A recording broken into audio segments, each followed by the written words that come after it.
बिस्मिल्लाहिर्रहमानिर्रहीम अस्सलामु अलैकुम। आई एम मोहम्मद काशिफ राना और मैं आपको टीच करूंगा Kaif 1 financial accounting and reporting 1। इस सब्जेक्ट की नेचर ना बिल्कुल ही डिफरेंट है। मतलब आप लोगों ने इसको पढ़ने के लिए ना सबसे पहले अपने आप को बदलना होगा। रियलिटी है, अगर आप लोग ये कहेंगे ना कि आपका वो पीआरसी वाला बिहेवियर ही आगे कंटिन्यू रहेगा, तो ऐसा बिल्कुल भी नहीं है। आपके पीआरसी के एग्जाम्स में और आपके कैफ के एग्जाम्स में जमीन आसमान का फर्क है। पेपर पैटर्न बिल्कुल डिफरेंट है। यहाँ पर एमसीक्यूज वैसे नहीं है जैसे आप लोगों ने पीआरसी में किए थे।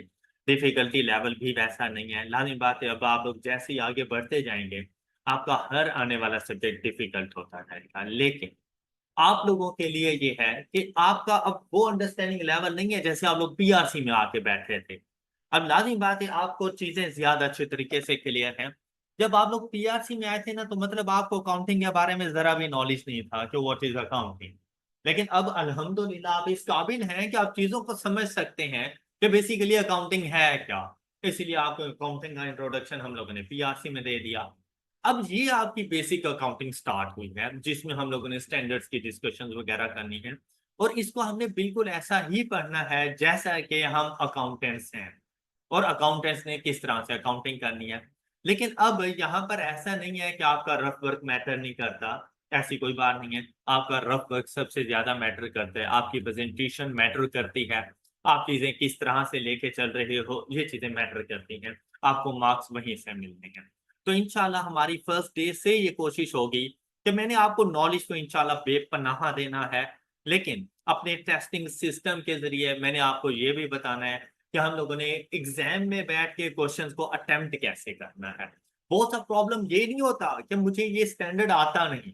प्रॉब्लम ये होता है कि जब उस स्टैंडर्ड से रेलिवेंट कुछ क्वेश्चन आ जाता है ना, तो बच्चा ये सोचने में 5-7 मिनट लगा देता है कि मैंने इसको स्टार्ट कहाँ से करना है। जब आपको स्टार्टिंग पॉइंट का पता चल जाए ना, तो आप एंड उसको बहुत अच्छे तरीके से कर सकते हैं। तो उसके लिए हम लोग कोशिशें करते रहेंगे। देखिए, परफेक्शन एक स्लो प्रोसेस है। ऐसा नहीं है कि रातों रात आपको परफेक्शन मिल जाए, ऐसा बिल्कुल नहीं है। कोई एक आध दिन की बात नहीं है।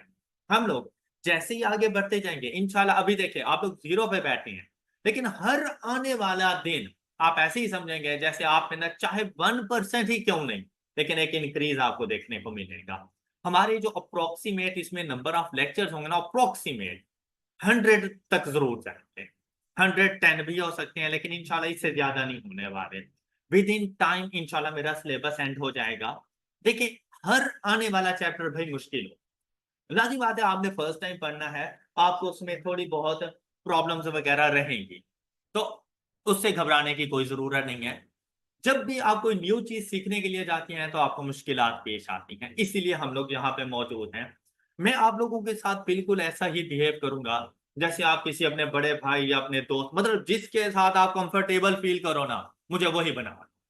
अगर आप अपने दोस्त के साथ कंफर्टेबल हैं, मुझे दोस्त बना लो। अपने भाई के साथ कंफर्टेबल हो, मुझे अपना भाई बना लो।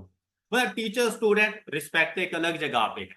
लेकिन जहां पर हम लोग बैठे हैं खुद को सक्सेसफुल करने के लिए, और मैं यहाँ पर मौजूद हूँ आपकी हेल्प करने के लिए, ये बात हमेशा याद रखना। मैं आपकी हेल्प करूंगा टिल एग्जाम्स, आपकी हेल्प करूंगा। ईच एंड एवरीथिंग हम लोग सीखेंगे। जो जो डिफिकल्टीज आपको एग्जाम में फेस करनी पड़ेंगी वो आप लोग पहले ही मेरी क्लास में फेस कर चुके होंगे।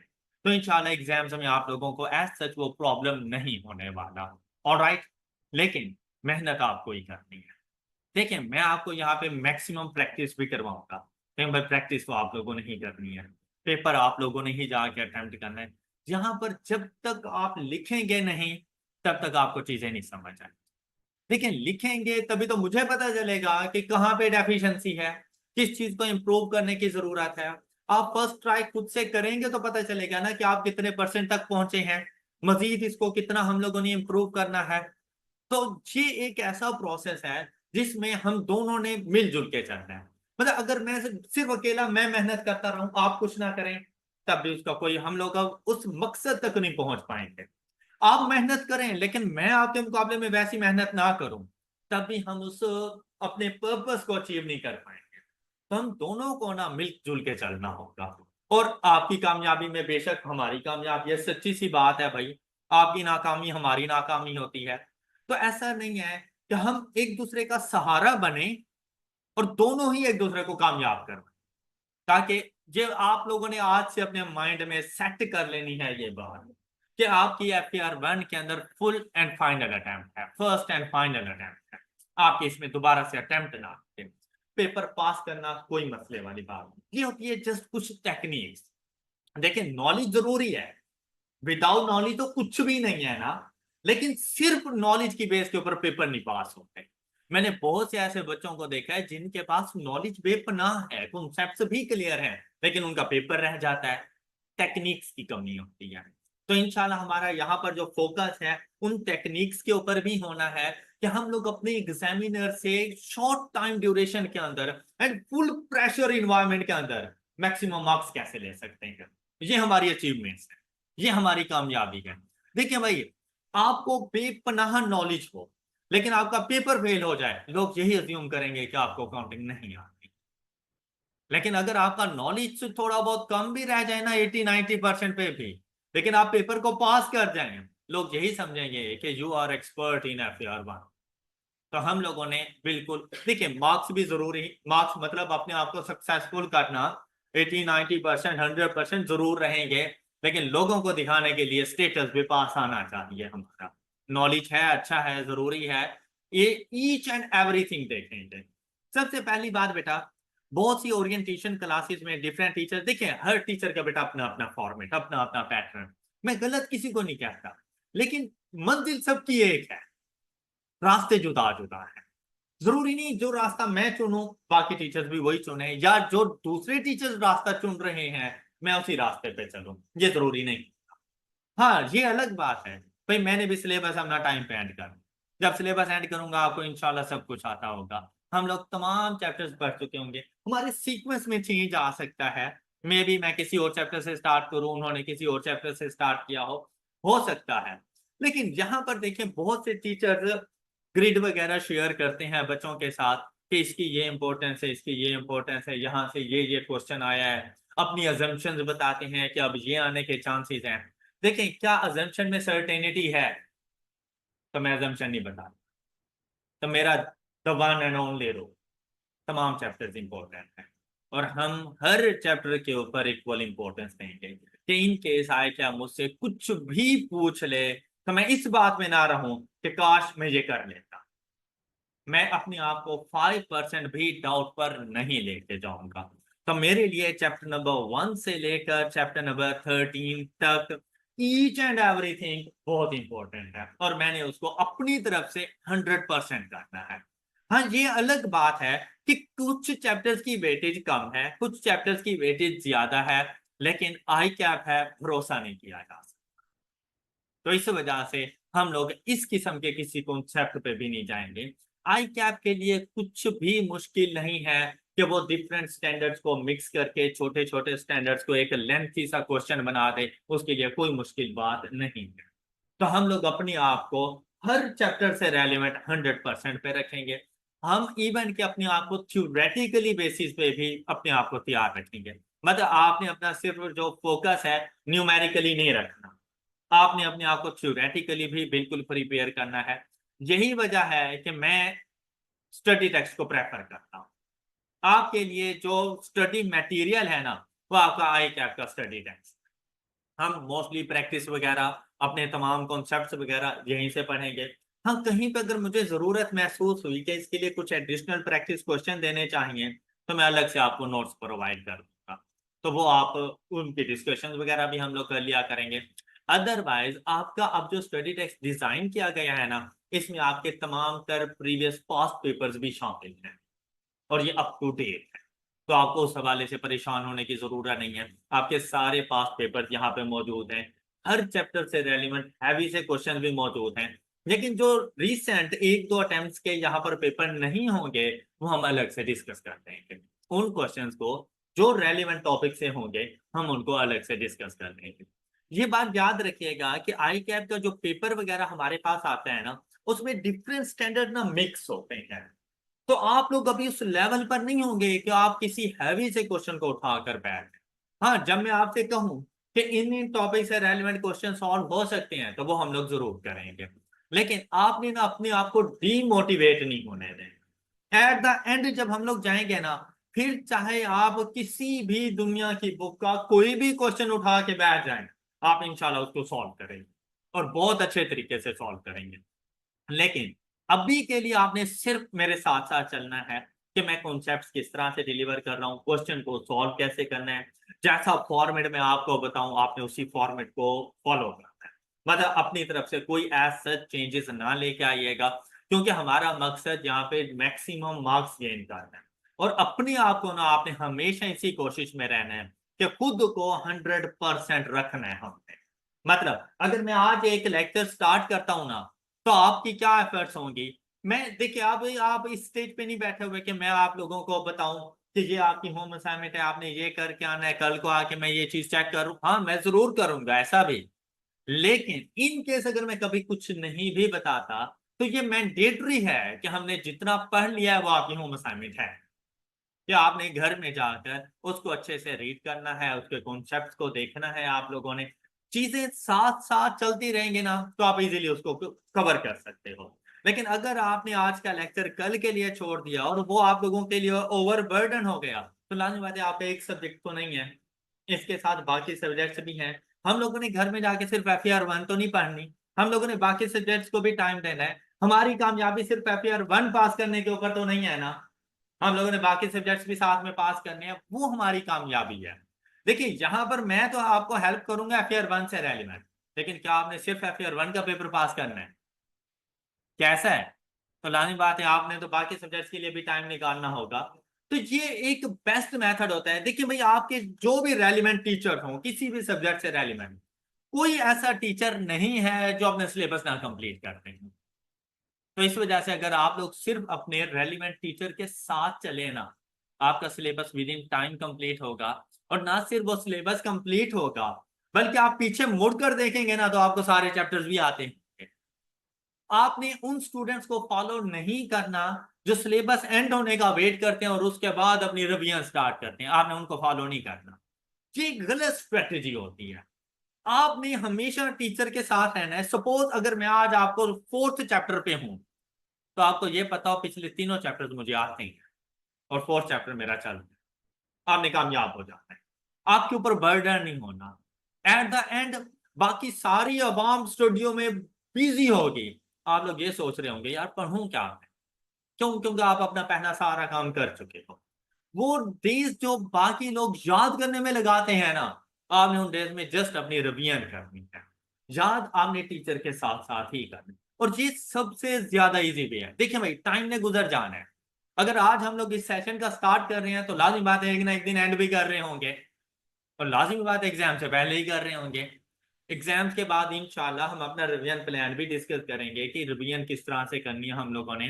मॉक एग्जाम्स भी देखेंगे। आपके वीकली बेसिस पे इंशाल्लाह टेस्ट भी चलते रहेंगे। आपके ये टेस्ट बहुत ज्यादा जरूरी है।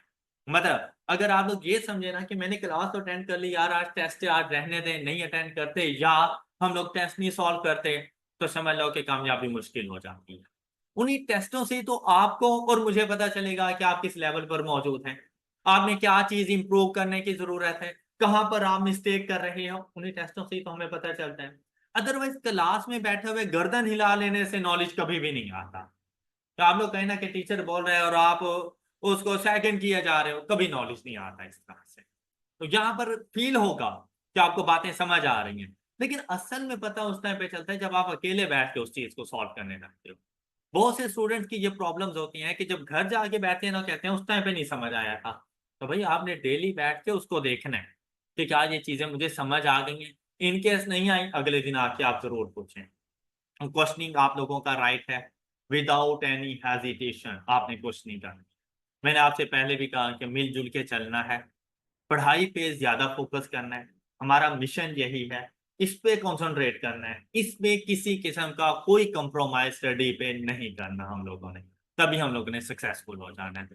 फर्क नहीं पड़ता स्टूडेंट्स कितने हैं कितने नहीं है। देखिए भाई, आप नहीं भी आओगे तो क्या आपको लगता है आपके ना आने पर मैंने लेक्चर मिस कर देना है अपना?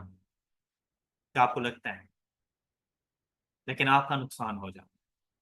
आपने अगर एक दिन का लेक्चर भी मिस कर दिया ना, आपका नुकसान हो जाए। और यहाँ पर ऐसा नहीं है कि उस चैप्टर में से सिर्फ कोई 2 मार्क्स का एमसीक्यूज आ जाएगा, ऐसा नहीं है। यहाँ पर बहुत से ऐसे स्टैंडर्ड्स हमारे पास मौजूद हैं जो बाकी स्टैंडर्ड्स को ना सपोर्ट कर रहे होते हैं। मैं आपको जस्ट एक छोटी सी मैं एग्जांपल दूं ना, तो हम लोग अक्सर कहते हैं कि ये जो हमारे पास एक स्टैंडर्ड है IAS 16 property plant and equipment chapter number 3, इसमें से आपके एग्जाम में 18 मार्क्स का क्वेश्चन होता है। सिर्फ इस चैप्टर में से 18 मार्क्स का क्वेश्चन है, लेकिन ये 18 मार्क्स अकेले नहीं आते। इसने अपने अंदर जाकर गवर्नमेंट ग्रांट को भी मर्ज करना है, ये बोरिंग कॉस्ट को भी मर्ज करता है अपने अंदर, ये इन्वेस्टमेंट प्रॉपर्टी को भी करता है, ये इंपेयरमेंट ऑफ एसेट्स को भी करता है, इन केस ये अपने पास करेक्शन ऑफ एरर्स भी लेकर आ जाता है।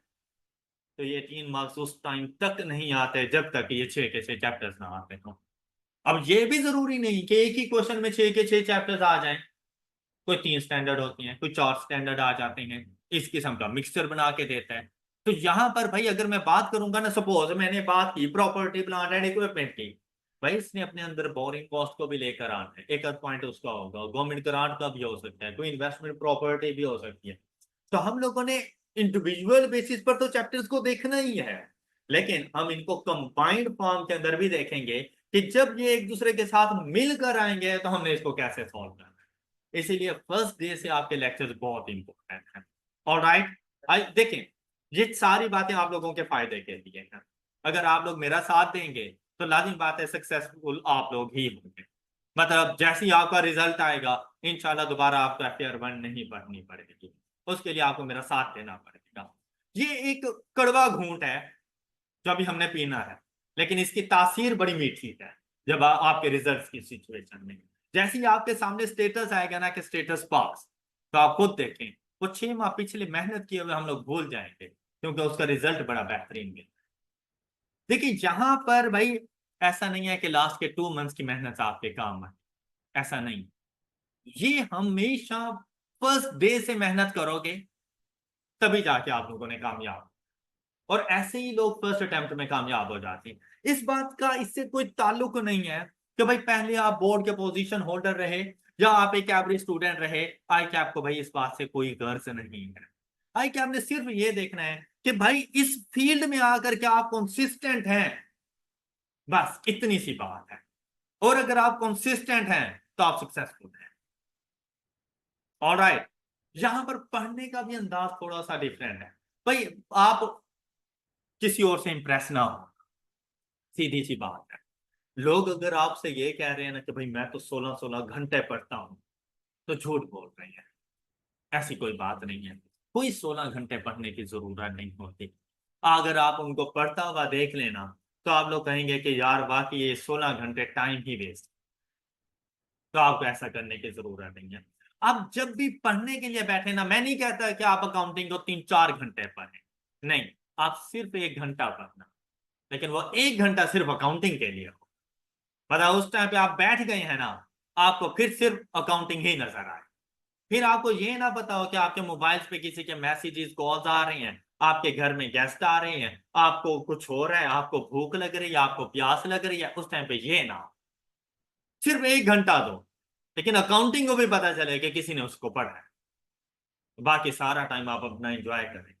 ठीक है, मैं आपसे ये नहीं कहता कि आप चार्टर्ड अकाउंटेंसी में आ गए तो आप अपनी सोशल लाइफ को छोड़ दें, ऐसा नहीं है। आप इंजॉय करना छोड़ दें, ऐसा बिल्कुल नहीं। लेकिन स्टडी के टाइम पे सिर्फ स्टडी, मतलब पता चले आपको कि बाकी आपने कुछ पढ़ा है। ऐसा सीन ना क्रिएट हो कि आप आधा घंटा एक पेज को पढ़ते रहे, आधे घंटे बाद आप अल्लाह अल्लाह करके दूसरे पेज पर गए तो पता चला पहला पेज में क्या लिखा हुआ था और वो पता ही नहीं है क्या लिखा। तो मतलब आपने टाइम वेस्ट किया है बेसिकली। ये इस तरह से नहीं पढ़ना आप उसके ऊपर भाई। वो जो आधा घंटा था ना बेसिकली इनइफेक्टिव गया। अगर आप एक्टिव रीडिंग करते ना उसकी, आपको इजीली चीजें समझ आ जाती। और यहाँ पर जैसे अगर आप लोग बी लॉ को देखें तो सारा थ्योरेटिकल सब्जेक्ट्स है, न्यूमेरिकल सब्जेक्ट से चले फिर भी थोड़ी बहुत हम लोग कैलकुलेशन वगैरह कर लेते हैं तो थोड़ा बहुत इन्वॉल्व रहते हैं। तो भाई बी लॉ के अंदर देखिए ऐसा नहीं है कि आप लोग बैठ जाएं और रट्टे लगाना शुरू कर देंगे। आप जितना ज्यादा मरतबा उस चीज को पढ़ते रहेंगे ना, मतलब आज के दिन आप लोगों ने पढ़ा तो ये जरूरी नहीं है कि आपको सारे का सारा पेज अच्छे से तैयार हो जाएगा, ये जरूरी नहीं है। लेकिन जैसे ही आप 2-4 दिन उस पेज को बार बार पढ़ेंगे, तो जैसे ही 5वें दिन देखेंगे वो पेज ऑटोमेटिकली याद होगा आपको कि इस पे लिखा हुआ क्या है, और जिंदगी भर नहीं भूलते वरना। लेकिन जो फर्स्ट डे में आप बैठ के रट्टा लगाते हो और उसको याद करते हो ना, शाम को फिर भूल चुके हो कि मैंने पढ़ा क्या। यही वजह है कि एट द एंड आपको कई गुना ज्यादा मेहनत करनी पड़ती है। बस आपने ना ये देखना है कि कोई वीकेंड आता है ना, आपने उसको जाया नहीं करना। वीकेंड बेसिकली होता है रिवीजन डे। ये हमारे लिए ऑफ डे नहीं होता चार्टर्ड अकाउंटेंट्स के लिए, ये होता है बेसिकली आपका रिवीजन डे, कि भाई आज के दिन क्लासेस से ऑफ है, आप घर में बैठो, पूरे वीक में जो कुछ पढ़ा है ना वो सारे को एक मरतबा रिवाइज कर दो। देखिए, थोड़ी ये छोटा छोटा चेंज है जो आपने अपने अंदर लेकर आना है, और इंशाल्लाह आपने कामयाब हो जाना है। मेरा निकाल के एक संडे ज्यादा इंपॉर्टेंट होगा आपकी कामयाबी से। क्या संडे ज्यादा इंपॉर्टेंट है या कामयाबी ज्यादा इंपॉर्टेंट है? तो संडे को कुर्बान करना। ऑलराइट। देखो भाई, कोई टीचर आपको होम असाइनमेंट दे ना दे, टेस्ट है नहीं है, जरूरी नहीं कि आपने टेस्ट वाले डे ही पढ़ना है, जरूरी नहीं है। आपने अपने आप को ऐसा प्रिपेयर रखना है कि कोई टीचर कहे ना कि मैं अभी आप लोगों का टेस्ट लेने लगा हूं, आप पेन उठा के बैठ जाएंगे, जी सर बताएं क्या लिखना है।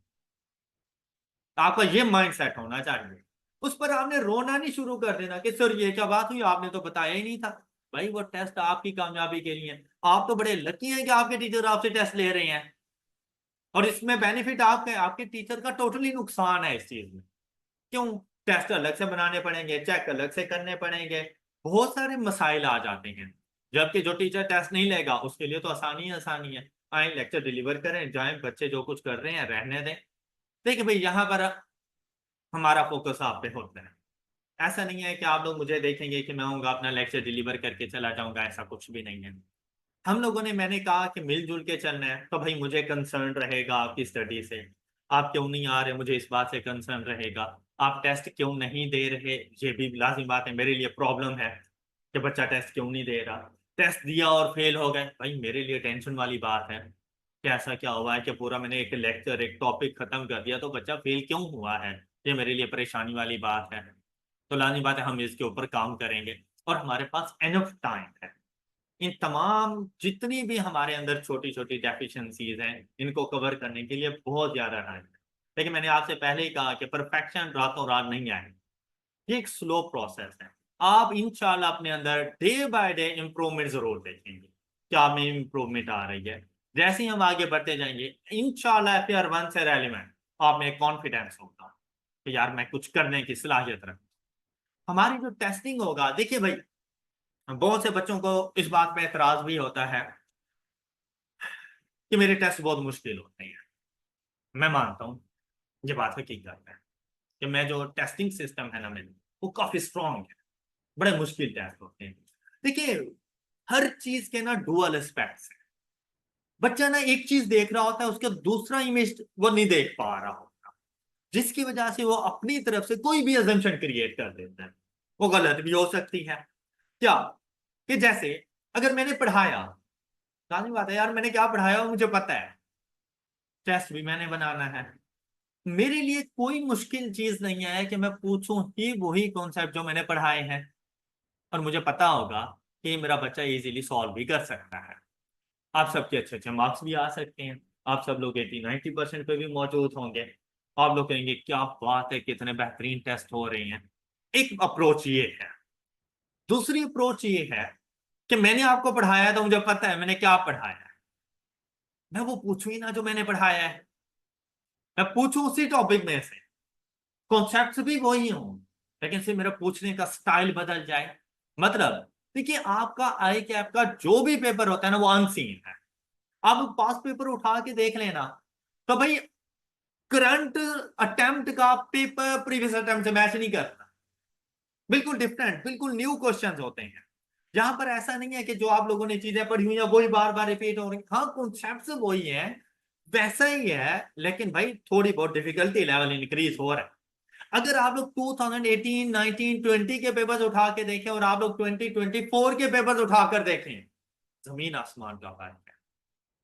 लेकिन 2018 में वो अपना मुश्किल तरीन पेपर था, लेकिन अब अगर आप लोग उसको सॉल्व करने के लिए बैठो ना, आप कहोगे इतना इजी क्वेश्चन 2018 में पूछ लिया था। तो डिफिकल्टी लेवल इंक्रीज होता जा रहा है। तो लाजमी बात है भाई, उसने 2024 में जो आप लोगों से एग्जाम कर लिया है, लाजमी बात है वो अपना डिफिकल्टी लेवल उससे ज्यादा इंक्रीज करेगा, तो आपको ज्यादा मुश्किलात फेस करनी पड़ सकती है। तो उसके लिए एक मेथड ये है कि मैं आपको आपके हाल पे छोड़ दूं, एग्जाम में जैसी सिचुएशन आएगी तब उस टाइम पे खुद ही लड़ ले। दूसरी सिचुएशन ये है, क्यों ना हम आज से उसकी तैयारी शुरू कर दें, कि अगर कोई अनसीन सिचुएशन आ भी जाती है तो मैं उसको किस हद तक हैंडल कर सकता हूं, आज से ही मेरे माइंड को पता हो कि कुछ नया होने वाला है भाई, और मेंटली प्रिपेयर हो जाओ। क्या ख्याल है, कौन सी अप्रोच ज्यादा अच्छी है? अल्लाह ताला पे छोड़ देते हैं, या अल्लाह जो तुम चाहो वही कर लेना, या खुद को थोड़ा बहुत तैयार करके चले? तो अगर तैयार करके चलना है तो लाजमी बात है मैं भी कुछ ऐसे क्वेश्चन दूं जो अनसीन से हो, मैं भी देखूं कि यार आप लोग अगर कोई अनसीन क्वेश्चन आता है तो उसको अटेम्प्ट करने की कितनी सलाहियत रखते हो। तो ये ना आप लोगों ने पहले ही डिसाइड करके मुझे बता दें, क्योंकि बाद में ऐसा होता है कि बहुत से बच्चे ये कहते हैं कि इनके अपने पढ़ाए हुए स्टूडेंट्स इनके टेस्ट नहीं सॉल्व कर सकते तो बाकी क्या करेंगे। हालांकि उसका मकसद ये था कि भाई मुझे पता था मेरे बच्चे ने क्या सॉल्व करना है और क्या सॉल्व नहीं करना, मैंने टेस्ट ही वैसा बनाया था। अच्छा, उसका एक और बेनिफिट क्या होता है, लाजिमी बात है भाई वो आपको सॉल्व करने में प्रॉब्लम आएगी, हो सकता है आप उसमें 50% मार्क्स लेना भी आपके लिए मुश्किल हो जाए, हो सकता है। लेकिन आप ये देखो कि जब मैं आपके सामने वो चीज डिस्कस करूंगा, कुछ नया नहीं सीखने को मिल जाएगा। इसको पॉजिटिव वे में भी तो देखा जा सकता था ना, कि देखो यार कुछ नया सीखने को मिला है मुझे। इवन कि मेरा चैप्टर कंप्लीट हो चुका था लेकिन अभी भी ये कंप्लीट नहीं था, मुझे कुछ नया मिल गया है। इस चीज को मैंने क्यों नहीं ऐसा सोचा? देखिए भाई, आपका दिमाग जिस साइड पर लेकर जाओगे उसने उसी साइड पर चलना है, लेकिन आज तक इस राह पे चला नहीं है तो उसको मुश्किलात आनी है। तो ये आहिस्ता आहिस्ता उस राह पे चलेगा। अभी तक आपके माइंड जो आप वैसे एक्टिविटी करते रहे, आपके माइंड के बाकी सारे जितने भी सिस्टम है ना वो डाउन है, तो उसे पता है आप ऐसा सोचते ही नहीं है, और जैसा आप सोचते हैं वो सिर्फ वैसा ही चलता जा रहा है। तो आहिस्ता आहिस्ता उन सिस्टम्स को अपडेट करना पड़ेगा ना। तो आप लोगों ने मेरा साथ देना है, डिमोटिवेट नहीं होना। मुझे आपकी कामयाबी सबसे ज्यादा अजीज है, आप साथ दोगे तो इंशाल्लाह R1 आपके लिए मसला नहीं होगा। मेरे टेस्ट आपके लिए मुश्किलात क्रिएट कर सकते हैं, लेकिन अगर उसी टॉपिक का टेस्ट आप किसी भी और इंस्टीट्यूट के किसी भी और टीचर का टेस्ट उठाकर सॉल्व करने बैठोगे, 80% से ज्यादा आप सॉल्व कर दोगे, इतना कॉन्फिडेंस है। ऑलराइट, तो इस वजह से आपने जस्ट मेरे साथ साथ रहना है, इंशाल्लाह हम इसको बड़े अच्छे तरीके से कवर करेंगे। आपकी तरफ से कोई क्वेश्चन करना, बाकी देखिए इनको बेटा डिस्कस करने की ऐसा जरूर है नहीं, क्योंकि अभी इस लेवल पे आपको नहीं पता है कि कौन सी चीज क्या है। तो मेरे ख्याल से ये जस्ट वेस्टेज ऑफ टाइम है कि मैं आप लोगों के साथ ये सारी बातें इस तरह से डिस्कस करूं। तो मेरे ख्याल से हम लोग चलेंगे अपने टॉपिक की तरफ, जो हमें थोड़ा बहुत फायदा भी दे जाए। हम उनके ऊपर अपना टाइम इन्वेस्ट करेंगे, ये हमारा टाइम वेस्ट नहीं हो रहा, ये बेसिकली आपकी इन्वेस्टमेंट है जिसने रिटर्न आपको देना है आपके एग्जाम वाले दिन। इसमें 10% आपका, चलिए मैं आपको एक पास्ट पेपर दिखा देता हूँ, FR1 का हमारा पास्ट पेपर, कि किस तरह से हमारे पास पेपर आते हैं। हम जरा उसकी भी जियारत कर लेते हैं कि हमारे पास पेपर किस तरह से आ रहे हैं, और थोड़ा बहुत आइडिया भी हो जाएगा कि हमने पेपर्स की प्रेपरेशन को किस तरह से लेके चलना है। अब अगर आप लोग अपने बिल्कुल रीसेंट पास पेपर को देखो ना, ये देखें, ये आपके सितंबर अटेम्प्ट में कुछ ही दिन पहले ये पेपर आया है FR1 का हमारे पास। तो आपकी इस पेपर में एक तो ये है कि भाई ऑप्शंस कोई नहीं है, आपने तमाम क्वेश्चन सॉल्व करने होते हैं। R1 के पेपर में इन टोटल 9 क्वेश्चन हैं हमारे पास। 9 क्वेश्चन को 2 पार्ट्स में डिवाइड किया गया है, section 1 and section 2। First section में 6 क्वेश्चन हैं और सेकंड सेक्शन में रिमेनिंग 3 क्वेश्चन हैं। दोनों सेक्शंस की जो वेटेज है ना वो 50-50% है। मतलब फर्स्ट सेक्शन के 6 क्वेश्चन इन टोटल 50 मार्क्स बनाते हैं, और सेकंड सेक्शन के 3 क्वेश्चन इन टोटल 50 मार्क्स बनाते हैं। अब ये वैसे तो कुछ ना कुछ टॉपिक्स ऐसे हैं जिनके बारे में हम कह सकते हैं कि ये सेक्शन 2 का ही पार्ट बनते हैं, लेकिन वो कभी कभी सेक्शन 1 में भी आ जाते हैं। आई कैप पे डिपेंड करता है कि उसने क्या करना है। आई कैप के पेपर्स में हमेशा एक आप लोगों को अनसर्टेनिटी नजर आएगी, कोई ना कोई ट्विस्ट नजर आएंगे। तो उन ट्विस्ट के लिए हमने अपने आप को हर हाल में तैयार रखना है कि भाई ये सेक्शन 1 में पूछे या सेक्शन 2 में पूछे, I am ready to solve this question. Okay हो गया भाई। आपने ये नहीं करना कि भाई मैंने सेक्शन 1 के लिए उसको तैयार किया हुआ था, वो सेक्शन 2 में आ गया तो अब इसको कैसे कवर करूं। ऐसा कोई पॉइंट नहीं होना चाहिए हमारे अंदर। अब देखें, हमेशा आपने ब्लैक पेन यूज करना है। जब आई कैम ने कह दिया है तो आपने भी हमेशा ब्लैक पेन यूज करना है, और ब्लैक के अलावा कोई और पेन ना हो आपके पास। मतलब फर्स्ट डे से आपने प्रेपरेट, आपकी आदत बन जाए कि आपकी हेडिंग है, क्वेश्चन नंबर्स हैं, सॉल्यूशंस हैं, वर्किंग्स हैं, कुछ भी है, ब्लैक पेन से जाए। ओके हो गए बात। और ऑप्शंस किसी किस्म का कोई नहीं है, तो मैं आपसे कभी सिलेक्टिव स्टडी का मशवरा नहीं दूंगा, और ना आपने कभी सिलेक्टिव स्टडी करनी है। देखिए भाई, कोई टीचर आपको at the end of the period, at the end of the session and before exams कोई किसी किस्म का कोई एस्टिमेट देता भी है, चलिए अच्छी बात है, उनका अपना एक्सपीरियंस है, वो आपके साथ शेयर कर रहे हैं, बहुत अच्छी बात है। अगर आप उसको फॉलो करना भी चाहे, ठीक है, कर लीजिएगा, लेकिन कोई टॉपिक छोड़ के नहीं जाना। उसके कहने पर ना किसी भी टॉपिक को स्किप करके नहीं जाना आप लोगों ने। देखिए भाई, सपोज किसी टीचर ने कोई एक टॉपिक आपसे कहा कि भाई ये ज्यादा इंपॉर्टेंट मुझे इस बार नहीं लग रहा, तो हो सकता है इसमें से क्वेश्चन ना आए, और आप नहीं करके गए और क्वेश्चन आ गया, नुकसान किसका है? क्या उस टीचर का नुकसान है? आपका नुकसान। बस आपने अपना नुकसान नहीं होने देना। यही वजह है कि यार मैं ऐसी कोई प्रिडिक्शन नहीं करता, कि जहां पर मुझे लगता है ना कि बच्चे का कोई रिस्क है, मैं वहां पे प्रिडिक्शन नहीं करता। मेरी नजर में सारे के सारे चैप्टर्स इक्वल इंपॉर्टेंस रखते हैं। बहुत से मैंने ऐसे ट्विस्ट देखे हैं कि सपोज हमारे टॉपिक है कैश फ्लो स्टेटमेंट का, तो पिछली 3 अटेम्प्ट से कैश फ्लो स्टेटमेंट आ रहा होता है। इस मतलब टीचर क्या देते हैं, पिछली 3 अटेम्प्ट से आ रहा है तो मुझे लगता है इस मर्तबा ना वो रेशो एनालिसिस की तरफ जाएगा, कैश फ्लो स्टेटमेंट नहीं पूछेगा। बच्चा रेशो एनालिसिस कर लेता है, उस टीचर के कहने पे आए जब चौथी मरतबा कैश फ्लो स्टेटमेंट दोबारा पूछते हैं, टीचर को क्या गए, वो टीचर दोबारा सोशल मीडिया पे कुछ अरसे के लिए गायब हो गए हैं, और ये बात हकीकत। और इन केस उसका तुक्का लग गया, सोशल मीडिया पे अगले दिन वो मुर्शिद बना हुआ होता है, देखा मैंने कहा नहीं था, जैसा मैंने प्रिडिक्ट किया आई कैप ने वैसा पेपर दे दिया। भाई आई कैप को किसी से कोई गर्ज नहीं, इनमें से किसी को नहीं पता होता कि पेपर कौन बना रहा है, पेपर कौन चेक कर रहा है। बड़ी बेहतरीन कंट्रोल्स हैं इसके ऊपर। तो हर किसी का लग रहा होता है, हवाई फायरिंग होती है, किसी का निशाना लग गया तो वो अगले दिन आपका मुर्शिद बन जाता है, ना लगा तो मुर्शिद गायब, मुर्शिद का पता ही नहीं है, मुर्शिद का नुकसान आपका हो गया। तो भाई परफेक्शन यही है, आपने अपने आप को रिस्क पे नहीं लेके जाना, आपने अपने आप को 100% रखना है, each and every topic, even के हर एक लाइन पे हमारा फोकस। ओके हो गया। अच्छा, अब सेक्शन 1 देखें, मल्टीपल चॉइस क्वेश्चंस भी हैं, must be answered in answer script only, मतलब इस क्वेश्चन पेपर के ऊपर नहीं सॉल्व करके देना, मुझे अलग से शीट मिलेगी, हम उसके ऊपर कैसे सॉल्व करेंगे वो मैं आपको मेथड बताऊंगा। अभी हम लोग सिर्फ पेपर को देखने लगे हैं, क्या है FER1 का पेपर होता कैसे है। तो बेटा 7 पेजेस का ये पेपर होता है, अप्रोक्सीमेट 7 पेजेस, इवन के 8 पे भी चले जाते हैं, तो अच्छा खासा लेंथी पेपर है। अक्सर ये सुनने को मिलता है कि सर पेपर कंप्लीट नहीं, सर पेपर कंप्लीट नहीं हुआ, ये बात रियलिटी है।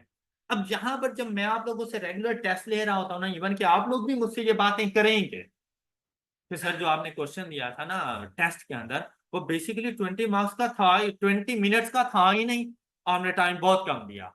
अब एक बात बताएं, मैं आपको 30 मिनट्स दे दूं, 35 मिनट्स दे दूं, मेरा क्या जाता है, कुछ भी नहीं जाता।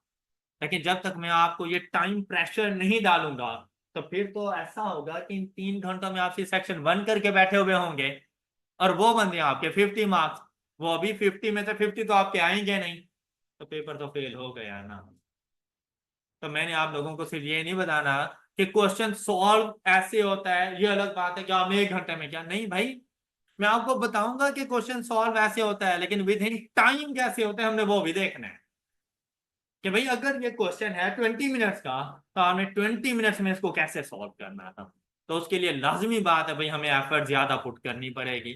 हमने सिर्फ सीखना नहीं है, हमने ये भी देखना है कि विद इन टाइम उसको कैसे हम लोगों ने कंप्लीट करना है। तो हमारे लिए टाइम की इंपॉर्टेंस बहुत ज्यादा है, क्योंकि अगर हमारे कोई क्वेश्चन रह गए तो पास होना बड़ा मुश्किल हो जाता है, हम लोग रिस्क पे चले जाते हैं।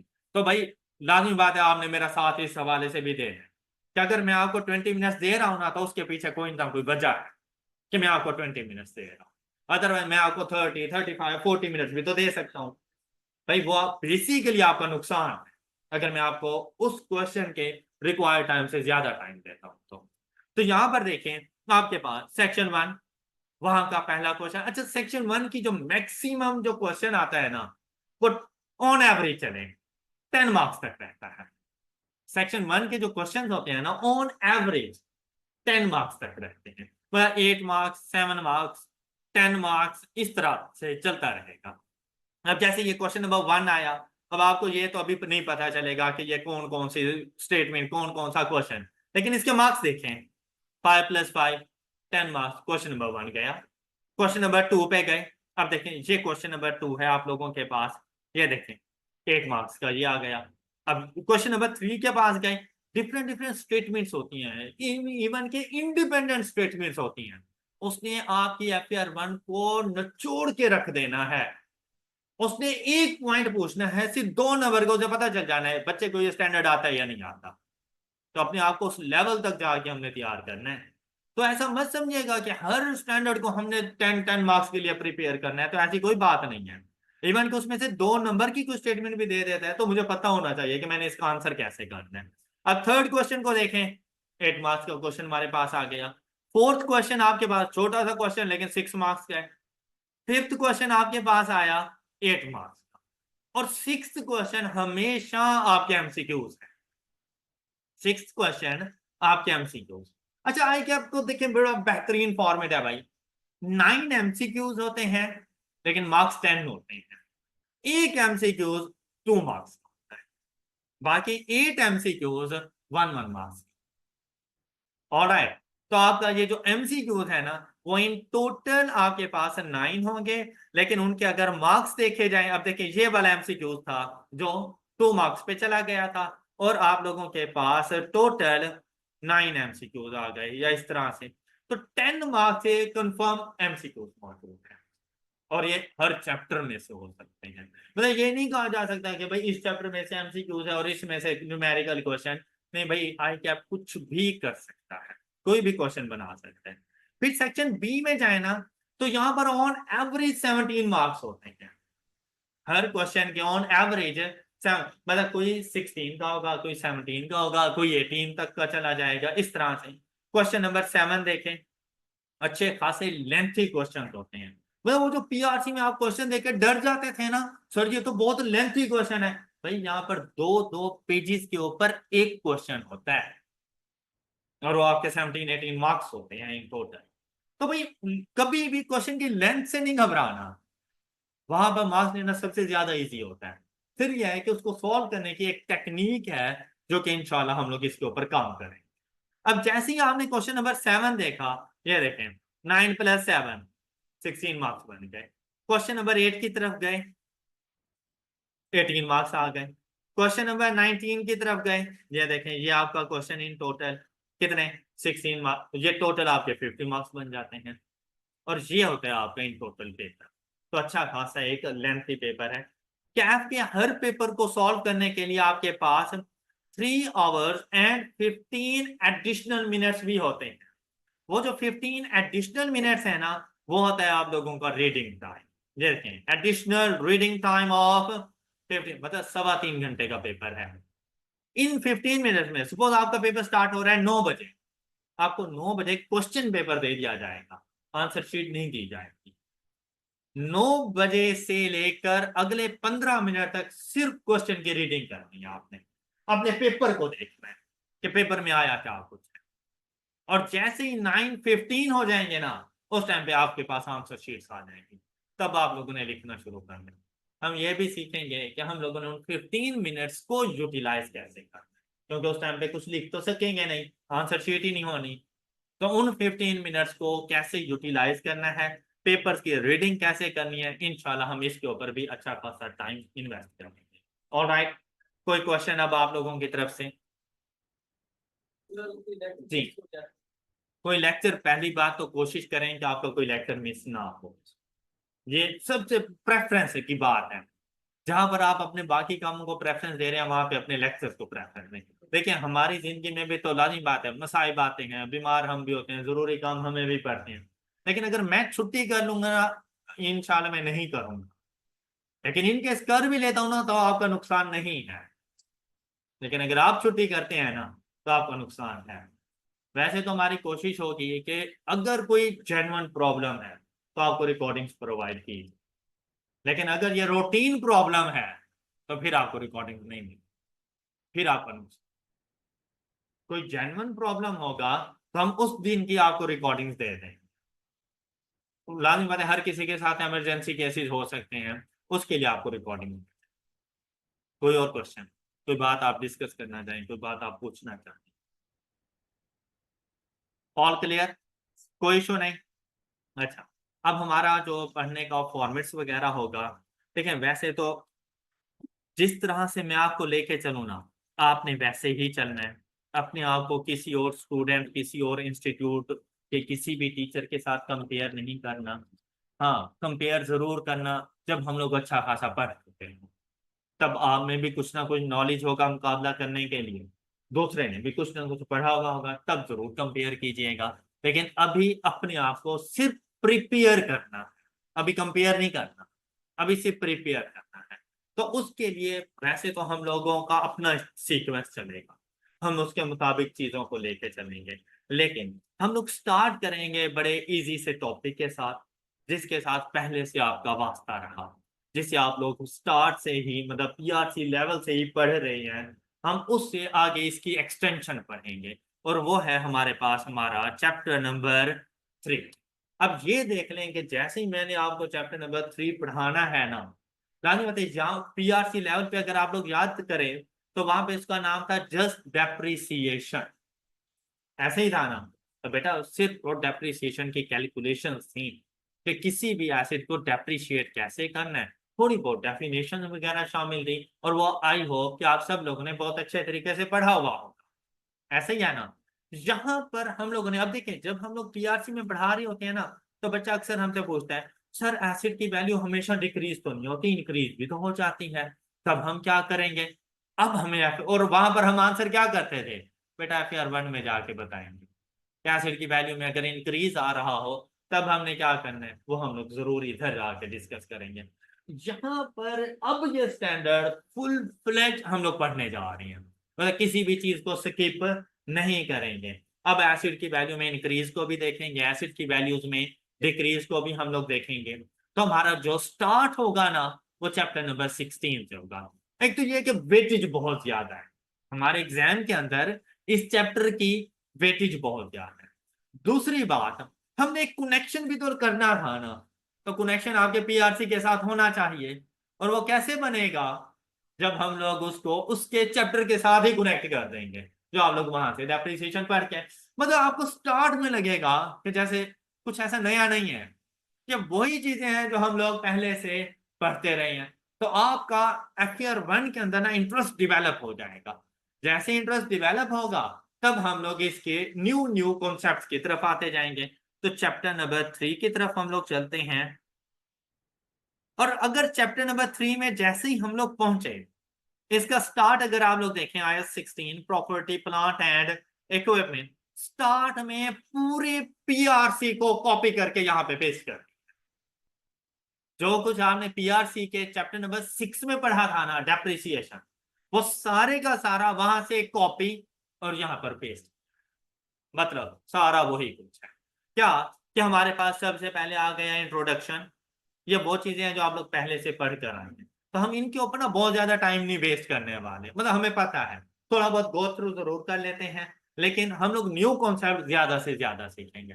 और यहाँ पर देखें, अब आप लोगों ने ये जरा अच्छे तरीके से रीड करके आनी है ये चीजें, इनको अच्छे तरीके से देखें। जैसे कि इंट्रोडक्शन में आ जाता है, प्रॉपर्टी प्लांट एंड इक्विपमेंट और companies long term tangible fixed assets that are vital to business operation and cannot easily liquidate it। देखिए भाई, आप लोगों ने पीआरसी लेवल पे पढ़ा था कि भाई नॉन करंट एसेट दो तरह के हैं, टेंजिबल्स एंड इनटेंजिबल्स।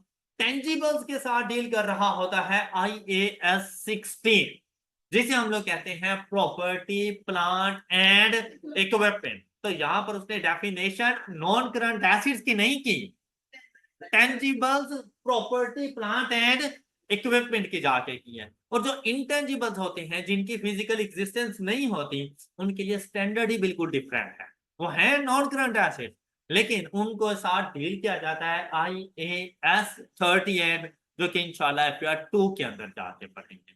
तो अभी के लिए हमारा फोकस होगा टेंजिबल्स नॉन करंट एसेट्स, जिनको प्रॉपर्टी प्लांट एंड इक्विपमेंट कहा जाता है, vital to the business operation, मतलब इनके बगैर बिजनेस अपनी एक्टिविटीज को परफॉर्म नहीं कर सकता, इनका होना जरूरी। जैसे अगर प्लांट एंड मशीनरी ही नहीं होगा तो प्रोडक्शन कैसे करोगे? तो प्रोडक्शन करना ये तो मेरा बिजनेस ऑपरेशन है। तो जब मेरे पास प्रोडक्शन करने के लिए प्लांट एंड मशीनरी ही नहीं है तो क्या प्रोडक्शन हो पाएगी? एक्टिविटीज कैसे परफॉर्म करूं? और अगर प्लांट एंड मशीनरी हो तो कहां पे क्लासिफाई करेंगे? Non current asset, property plant and equipment में। इसी तरह डिलीवरी व्हीकल्स वगैरह, इसी तरह से बिल्डिंग्स वगैरह, ये सारी की सारी प्रॉपर्टी प्लांट एंड इक्विपमेंट का पार्ट बन जाएंगी। And can not be easily liquidated. What does it mean? Easily इनको सेल नहीं किया जा सकता। लिक्विडेटेड से मुराद होता है कन्वर्टेबल टू कैश। लिक्विडेशन से क्या मुराद है?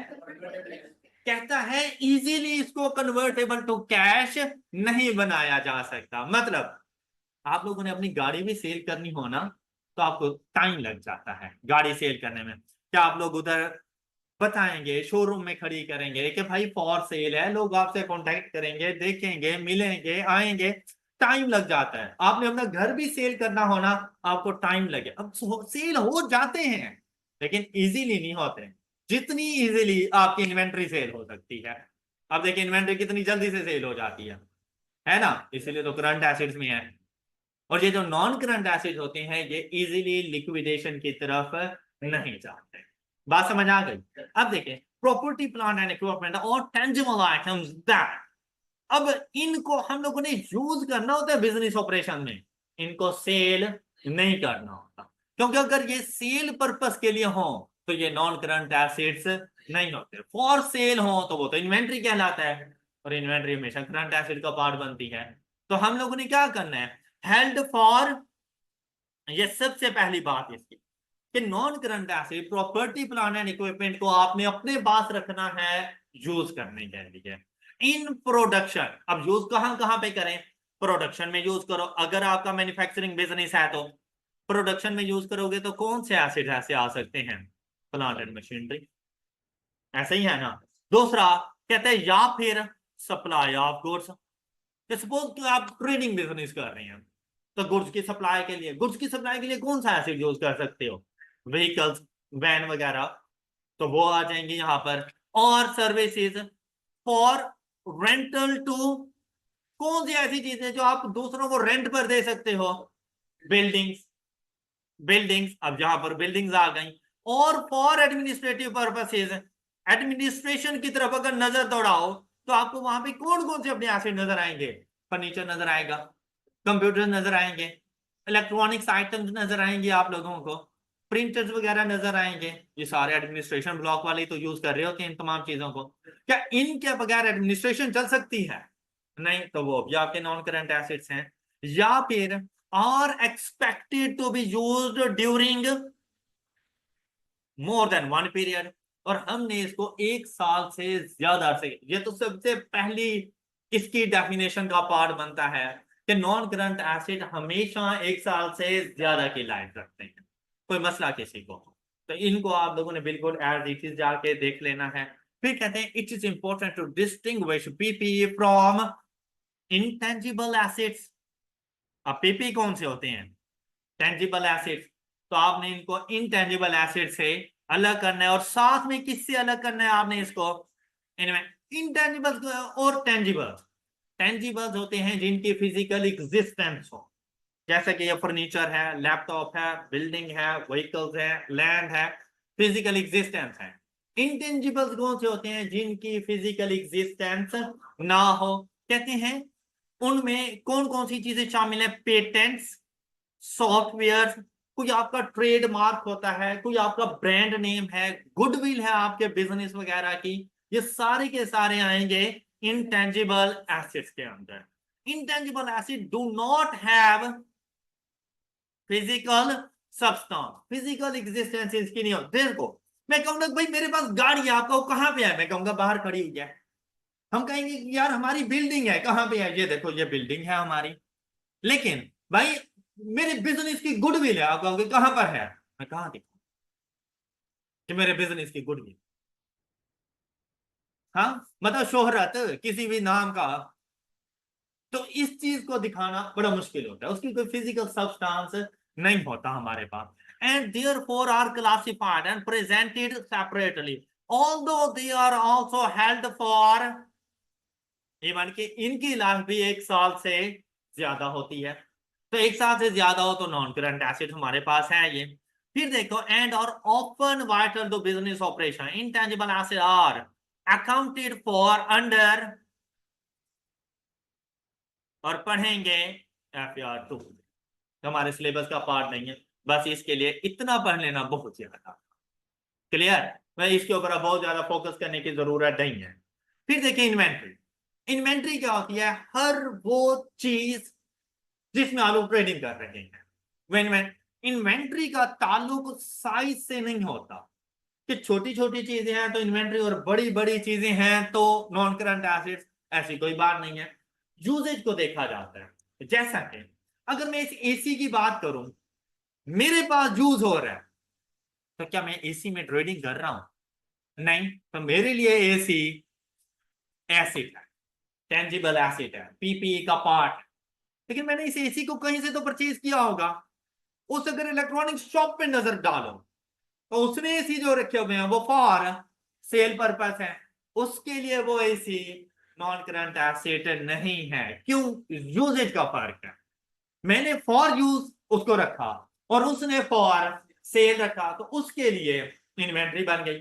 लेकिन जो एसी उसने अपनी शॉप पे लगाया हुआ है, जिसमें वो खुद ठंडी ठंडी हवाएं ले रहा है, वो उसके लिए एसिड बना हुआ है, हालांकि है एसी ही। क्या डिस्टिंग्विश कर दिया?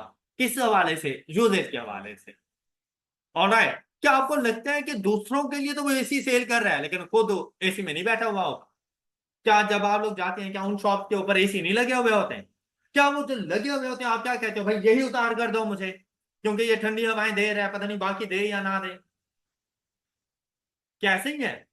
नहीं। क्यों? क्योंकि वो उनके अपने पर्सनल यूज के लिए, वो उनका एसिड बने। क्लियर होगी बात? तो ये डिस्टिंग्विश हो गया है यहाँ पर। Although inventories items usually have physical substance, they differ from PP because they are held for, ये है इसका डिस्टिंग्विश। इवन कि इनकी भी फिजिकल सब्सटेंस है, लेकिन ये किस चीज के लिए होती है? For resale in the ordinary courses of business.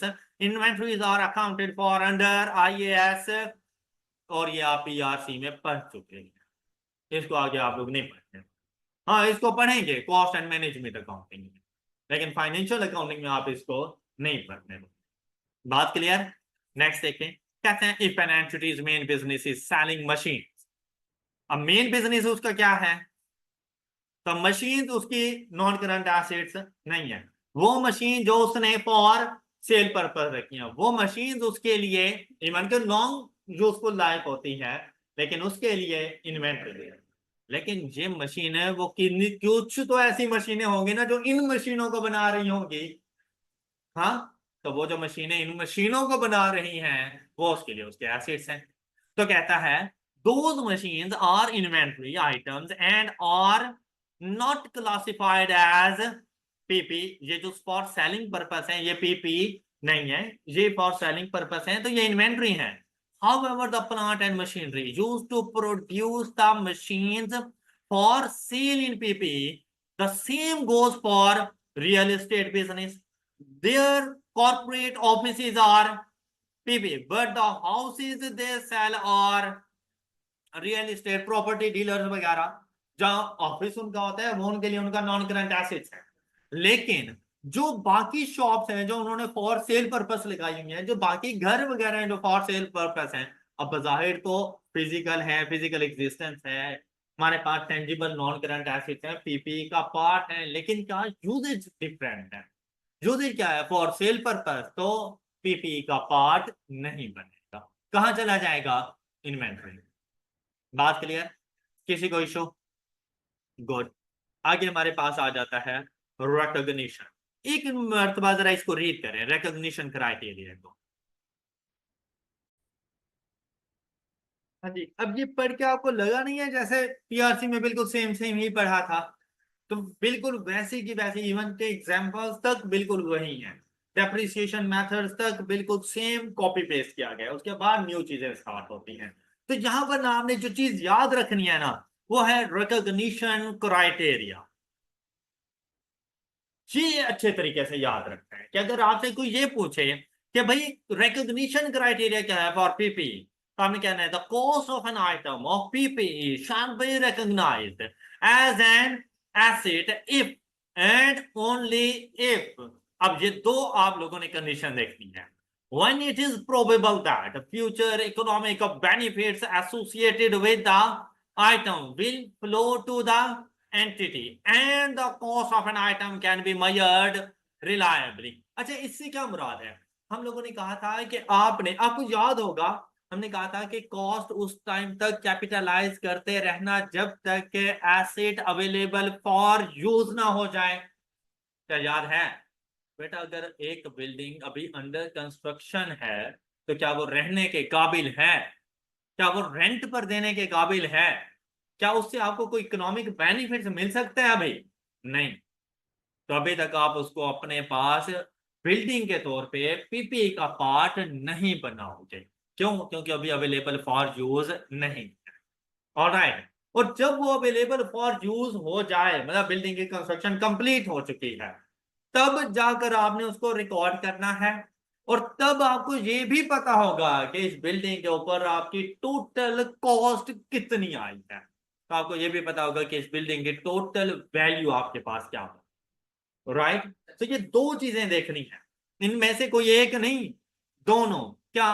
कि जब वो एसेट आपको फ्यूचर इकोनॉमिक बेनिफिट्स देना स्टार्ट करें और उसकी कॉस्ट को भी आप रिलायबली मेजर करने की सलाहियत रखते हो, तब आपने उसको अपना एसेट माना। तो ये है रिकॉग्निशन क्राइटेरिया। ये वो बात है जो आपने हर हाल में अपने पास याद रखनी है, और ये आपको फिंगर टिप्स पे तैयार होनी चाहिए। बाकी थे थोड़े बहुत थ्योरेटिकल पॉइंट्स, वो आपने जस्ट रीड करने हैं।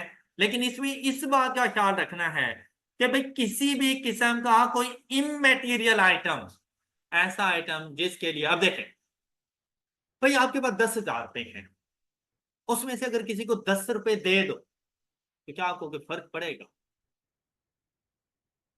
नहीं, ऐसा कोई फर्क नहीं पड़ने वाला। आपके पास 10,000 है, को 10 रुपए दे भी दो तो कोई फर्क नहीं पड़ने वाला। आपके पास है ही 50 रुपए और आप किसी को 10 रुपए दे दो, आपको फर्क पड़े? अब दोनों सिचुएशन में थे 10 रुपए, लेकिन एक सिचुएशन में फर्क पड़ रहा था और दूसरी सिचुएशन में फर्क नहीं पड़ रहा। इमटेरियल आइटम्स भी कुछ ऐसे हैं कि किसी बिजनेस के लिए वही चीज बहुत इंपॉर्टेंट हो सकती है, लेकिन किसी और बिजनेस के लिए वही चीज कोई इंपॉर्टेंस नहीं रखती। तो ऐसी कोई भी आइटम जो आपके लिए कोई खास इंपॉर्टेंस ना रखती हो, वो आपके लिए इमैटेरियल आइटम है। अब उनमें कौन कौन सी चीजें शामिल हैं? कहते हैं आपने देखने हैं, आपके पास कुछ ऐसे एसेट्स भी होंगे जो बजाहिर तो उनकी लाइफ बहुत ज्यादा होगी, एक साल से ज्यादा का बेनिफिट आपको प्रोवाइड कर रहे होंगे, लेकिन उनकी जो वैल्यू है ना वो इमैटेरियल होगी। आपने उसको पीपी का पार्ट नहीं बनाना, आपने उनको एक्सपेंस आउट कर देना है। अब आपकी लाइफ में एक ऐसी कौन सी एग्जांपल है, जैसे आपका कैलकुलेटर है, आपके पास कैलकुलेटर एक साल से ज्यादा का बेनिफिट दे जाता है अगर आप उसकी हिफाजत करो तो, चोरी ना करवाओ, एक साल से ज्यादा का बेनिफिट दे जाता है। कितने का लिया था? 2,000 मैक्सिमम, ऑन एवरेज चलो 2,000। तो कहते हैं यार ये मटेरियल आइटम है, आप जब भी कैलकुलेटर लो ना इसको एक्सपेंस आउट कर देना, इसको पीपी का पार्ट बनाने की जरूरत नहीं। इसी तरह से स्टेपलर, वो जो एडमिनिस्ट्रेशन ब्लॉक के अंदर स्टेपलर रखा हुआ होगा, वो पंच मशीन रखी हुई होती है हमारे पास पेपर्स को पंच करने के लिए, तो वो भी तो अगर देखा जाए तो एक साल से ज्यादा के बेनिफिट दे रही हैं, लाइफ ज्यादा है उनकी, लेकिन कितने के लिए होंगे? 400-500-600 इमटेरियल आएगा, तो उनको पीपी का पार्ट बनाने की जरूरत नहीं। आई होप कि आपको यहाँ तक की मेरी सारी बातें समझ आ चुकी होंगी। अब आपने बताया मेजरमेंट एंड रिकॉग्निशन, ये कॉस्ट वगैरह, ये आपने ना जरा रीडिंग करके आनी है। आपने ये सब कुछ पढ़ा, कुछ भी नया नहीं है आप लोगों के लिए, तो आपने इन टॉपिक्स की जरा रीडिंग करके आनी है, ये एग्जाम्पल वगैरह जरा सॉल्व कर लीजिएगा। तो प्रॉब्लम्स होंगे तो इंशाल्लाह हम जरूर डिस्कस करेंगे। एक्सचेंज ऑफ एसेट्स को आपने स्किप कर, एक्सचेंज ऑफ एसेट को भी आपने नहीं पढ़ना, इससे पहले वाला वो सारा आप लोगों ने कंप्लीट करके आपने, और डेप्रिसिएशन ये इंशाल्लाह कल से डिस्कस करेंगे। आपने फर्स्ट पॉइंट कंप्लीट करना है, लेकिन उसमें भी आपने एक्सचेंज ऑफ एसेट को डिस्कस नहीं। उसके अलावा अगर कोई इश्यूज वगैरह होंगे तो इंशाल्लाह नेक्स्ट लेक्चर में डिस्कस करेंगे। That's all for today. अपना बहुत सा ख्याल रखिए। अल्लाह हाफिज।